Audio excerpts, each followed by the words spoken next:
اور حیران ہے کہ جموں و کشمیر کے لوگ کس نجومی سے رابطہ کر سکتے ہیں تاکہ یہ جان سکیں کہ ریاست کا درجہ کب بحال ہوگا۔ انہوں نے وقف ترمیمی بل پر بھی تنقید کی اور کہا کہ یہ بے روزگاری اور قیمتوں میں اضافہ اصل مسائل ہیں جن پر توجہ مرکوز کی جانی چاہیے۔ Inspector general of police Kashmir zone Vidi Kumar Birdi نے پی سی آر کشمیر میں ایک مشترکہ سیکیورٹی میٹنگ کی صدارت کی، جس میں پولیس، فوج، B S F, C R P F, I T B P اور انٹیلیجنس ایجنسیوں سمیت مختلف سیکیورٹی فورسز کے سینئر عہدیداروں کی جانب سے شرکت کی گئی۔ میٹنگ کا مقصد آئندہ وی وی آئی پی کے جموں و کشمیر کے دورے کی تیاری کے سلسلے میں حفاظتی اقدامات کا جائزہ لینا اور ان میں اضافہ کرنا تھا۔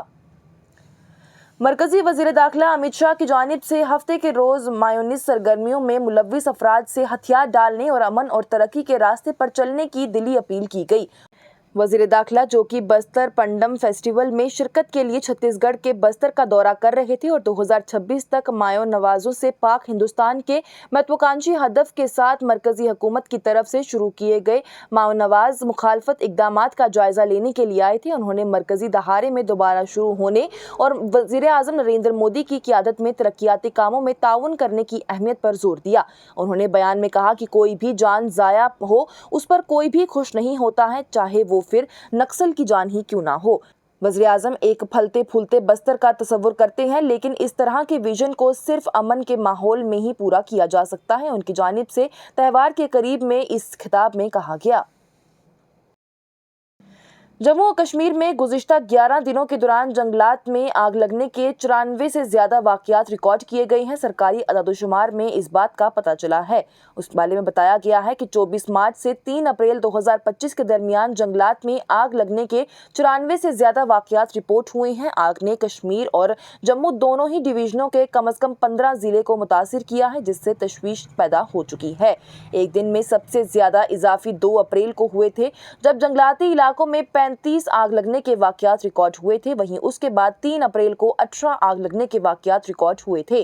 اننت ناگ سب سے زیادہ متاثر ضلع رہا ہے، جہاں تقریباً ہر اطلاع شدہ دن آگ لگتی رہی ہے۔ پلوامہ، بڑگام، گاندربل اور بانڈی پورہ میں بھی اکثر واقعات دیکھنے کو ملے ہیں۔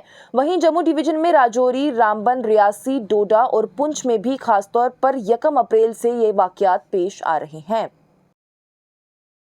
دہشت گردی کے نیٹ ورکس کے خلاف اپنے کریک ڈاؤن کو تیز کرتے ہوئے جموں و کشمیر پولیس نے ہفتے کو رامبن ضلع کے گول علاقے میں 2 املاک کو غیر قانونی سرگرمیوں کی روک تھام ایکٹ کے تحت منسلک کر دیا ہے۔ سینئر پولیس حکام کی جانب سے اس بات کا اعادہ کیا گیا کہ دہشت گردی کی مدد کرنے والے افراد کو بخشا نہیں جائے گا۔ Senior superintendent of police Ramban Kulbir Singh نے اس کارروائی کی تصدیق کی اور کہا کہ پولیس دہشت گرد تنظیموں سے منسلک افراد کو نشانہ بنانے کے اپنے عزم پر قائم ہے، چاہے وہ ہندوستان سے کام کر رہے ہوں یا پھر بیرون ملک سے۔ وزیر خارجہ نرملا سیتارمن کی جانب سے ہفتے کے روز ایک قوم ایک انتخابات کے تصور سے متعلق جھوٹے پروپیگنڈے کو مسترد کرتے ہوئے واضح کیا گیا کہ اسے آئندہ انتخابات میں لاگو نہیں کیا جا سکتا۔ یہاں ایک تقریب سے خطاب کرتے ہوئے انہوں نے نوٹ کیا کہ 2024 کے لوک سبھا انتخابات کے دوران تقریباً 1 لاکھ کروڑ روپے کا خرچ ہوا تھا اور اتنے بڑے اخراجات کو بیک وقت انتخابات کے ذریعے بچایا جا سکتا ہے۔ انہوں نے بیان میں کہا کہ اگر پارلیمنٹ اور اسمبلی کے ممبران کے انتخابات کے لیے بیک وقت انتخابات کرائے جائیں تو ملک کی جی ڈی پی میں تقریباً 1.5% اضافہ ہو جائے گا۔ مالیت کے لحاظ سے معیشت میں 4.50 لاکھ کروڑ روپے کا اضافہ دیکھنے کو ملے گا۔ یہ ون نیشن ون الیکشن کے تصور کی سیاہ اور سفید مثال ہے۔ اور یوکرین کے صدر ولادیمیر زیلنسکی نے اپنے آبائی شہر کریوی ریہ پر حالیہ مہلک حملے پر امریکہ کے رد عمل پر اپنی مایوسی کا اظہار کیا ہے۔ سوشل میڈیا پر ایک دلی اور جذباتی بیان میں زیلنسکی نے امریکہ کو اس حملے سے نمٹنے میں سمجھنے جانے والی کمزوری پر تنقید کا نشانہ بنایا، جس کے نتیجے میں 9 بچوں سمیت 19 افراد ہلاک ہوئے ہیں۔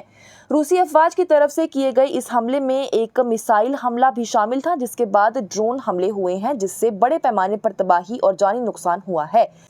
زیلنسکی نے امریکہ پر الزام لگایا کہ وہ حملے پر اپنے تبصروں میں براہ راست روس کا نام لینے سے ڈرتا ہے، یہ کہتے ہوئے بدقسمتی سے امریکی سفارت خانے کا رد عمل ناخوشگوار طور پر حیران کن رہا، انتہا مضبوط ملک، انتہا مضبوط لوگ اور ایسا کمزور رد عمل۔